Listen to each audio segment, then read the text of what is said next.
2 videos in a day, you are lucky people. Vuelta a Burgos, Stage 3. Madrazo and Peo up the road, 7.5k to go. This is up the Pico climb. You may have seen this from last year with Miguel Angel Lopez winning. These are the statistics of the climb. Average gradient 9%. I'm going to skip forward because nothing happens. Team Sky, Ineos, are driving it on the front.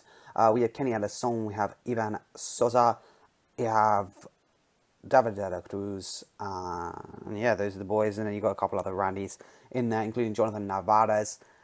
And at the moment, second wheel, Sebastian Hanal.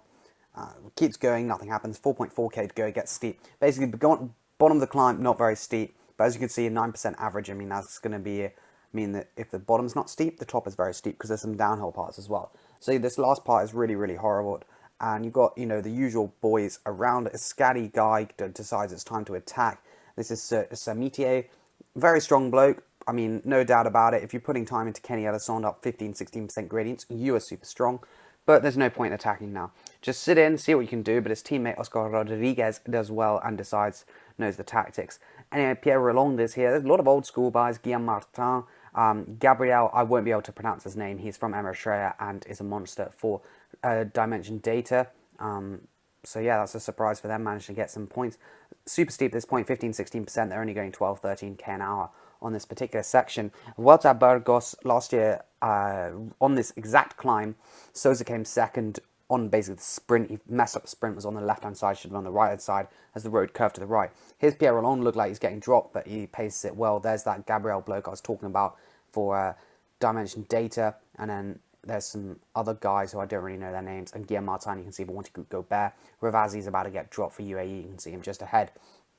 But yeah, this climb is pretty steep, pretty horrible. And yeah, so Sosa did well last year. Lopez isn't here to defend his title. He won the overall last year. And generally, this race is a good predictor for the Vuelta. Not the best. Not everyone does it. A lot of people go into the Vuelta without doing any races. They might do Poland, but not everyone. It's not like, Dauphiné everyone does or Suisse everyone does.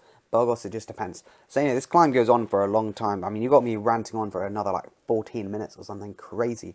But Kenny Ellison does what Kenny Ellison does best for Ineos, and he gets on the front and he just drives it until he dies. Like he's just one of those very dependable blokes. He's not like Wout Poels, who's got in form, out of form in a Tour. You know what you're going to get from Kenny, especially on these week-long stage races. He's helped a lot of people win the Tour of Alps over the years because he always likes to do that, and then he comes here.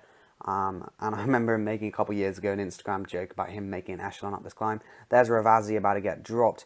And second wheel, we have David de la Cruz, who has come top 10, or was going to come top 10 for the Vuelta until he crashed out on that stage going to.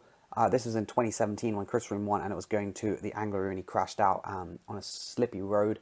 But I'm not sure if he has got a top 10 in the Vuelta. He might have done another year, but he's one of those blokes. He's going to get you top 10.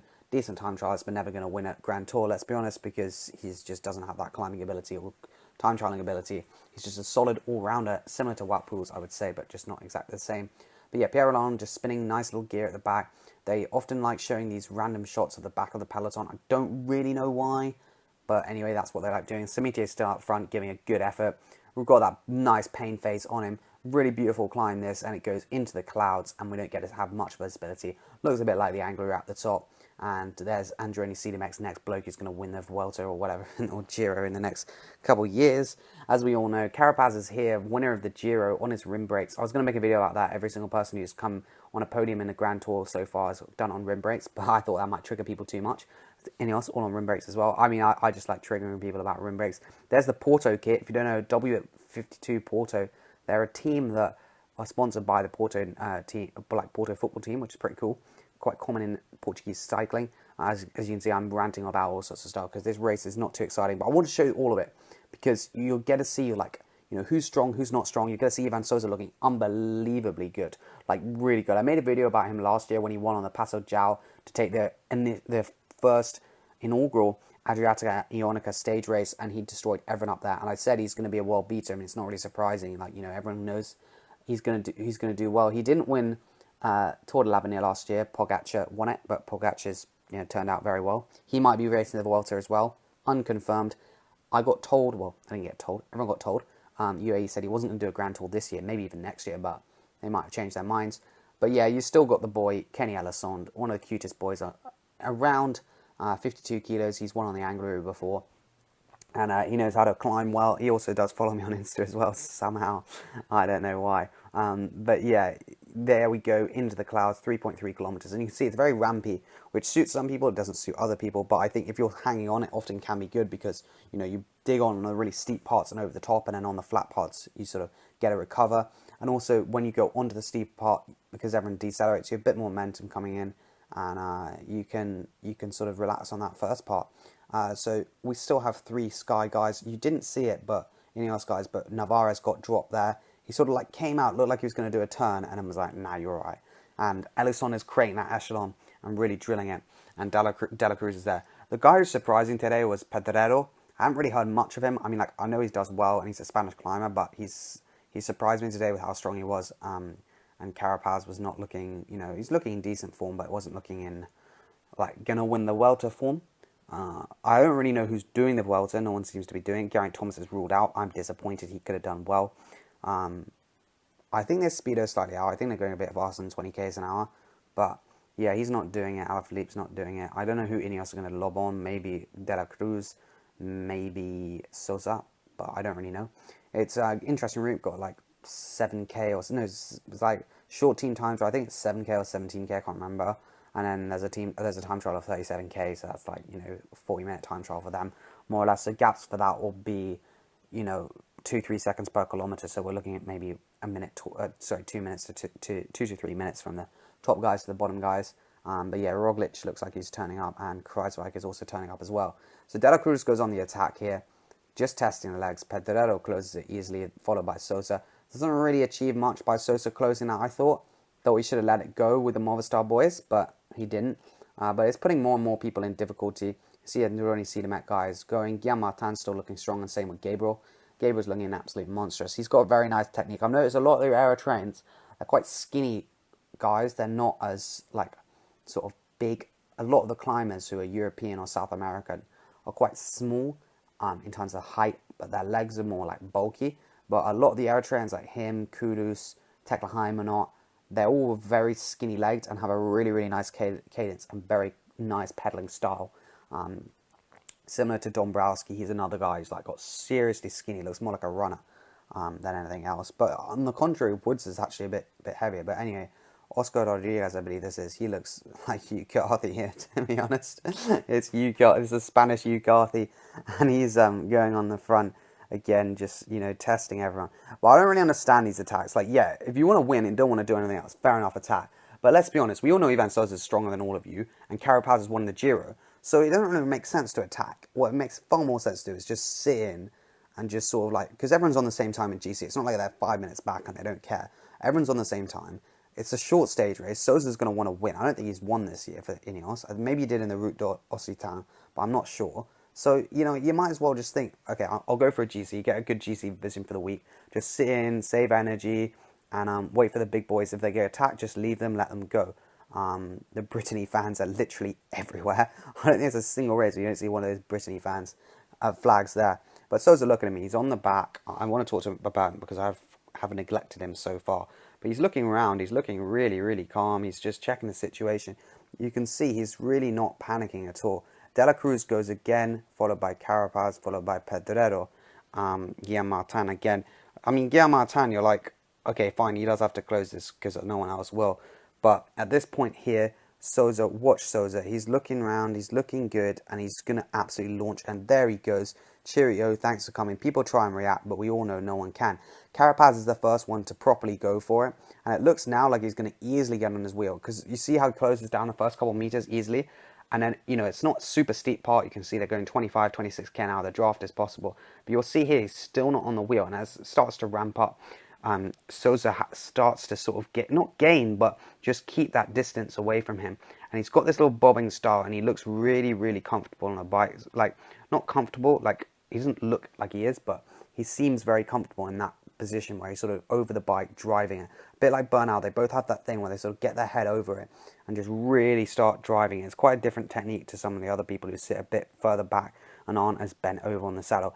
Now, this is where Movistar are a bit odd. They've got Pedrero and Carapaz, and they don't seem to understand who they want.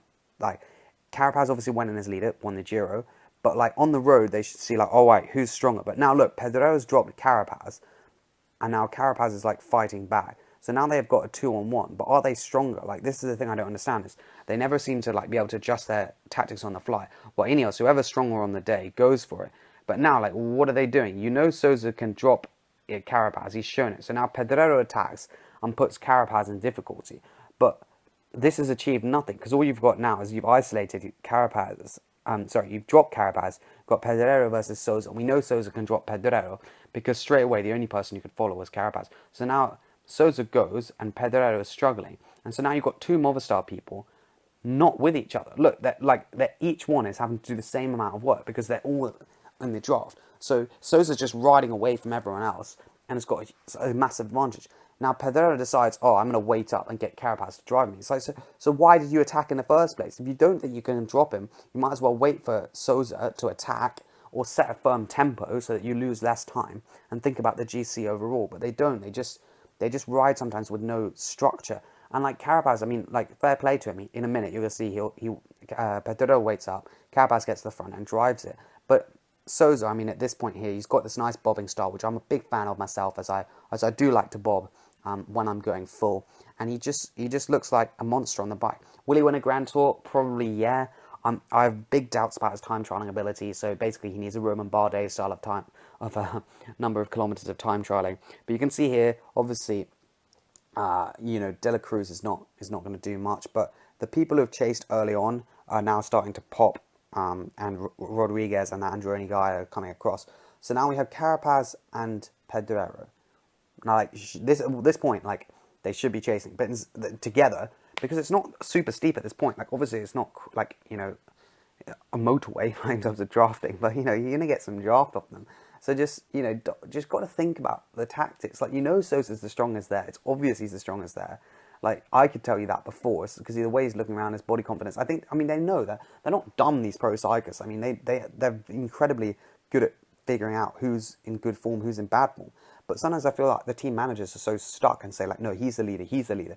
And I think that's really bad. You've just got to communicate on the road and really have it. And you see some of the younger guys like Sivakov and Geoghegan Hart do it well. Froome and Thomas have started to do it well, and Thomas and G. Like, they all say to each other, you've got to do it. And I think maybe it's more of an Ineos thing after the Froome-Bradley-Wiggins incident they had in 2012 Tour. They've started to get better at being like, right, whoever's strongest just needs to go for it. It's all about the team, not in the individual. But Movistar, like, what are they doing now? I mean, the Tour, they're disastrous, as always, chased Quintana down for no apparent reason. And now you've got Carapaz being a legend, going on the front. And he knows Pedro is stronger. But you're like, Pedro, why did you attack him? You should have said, like, right, Carapaz, just set me a real firm tempo, give as much as you can. And then, when you're done, I'm going to get across to Sosa. But instead, he's wasted so much effort, then had to sit up and basically helped Sosa attack. It's just absolute madness. But this is coming towards the end. There's the Flamme Rouge, and you can see 17 seconds. That's, that's on this climb, it's not huge. It could have been a lot more, but it's really not. They could have reduced it a lot. They could have probably stopped Sosa's attack. But yeah, like, he has a busy style, as the commentators would say. But he is looking stronger and stronger, I'd say, as the season going on. I was messaging some of my friends, they're saying he hasn't really had a great season so far compared to Bernal's first season. But I think you can't really compare them, as different riders, etc., etc. But he's definitely looking stronger and stronger now. Maybe it took him a bit of time to get used to World Tour level. And the Giro, I thought he was very disappointing.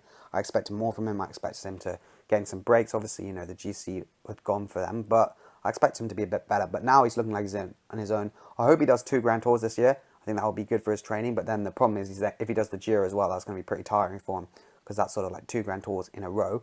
But so maybe Ineos won't. But I think on this form, he should go to it. I think he should get not necessarily leadership role, but he should have a free role, and see where he goes. There's a lot of steep climbs. If you've seen the Vuelta, there's some mad stages early on. Definitely potential for him to, if Ineos do a good team time trial, for him to put on the leader's jersey. If he can, there's similar climbs to this.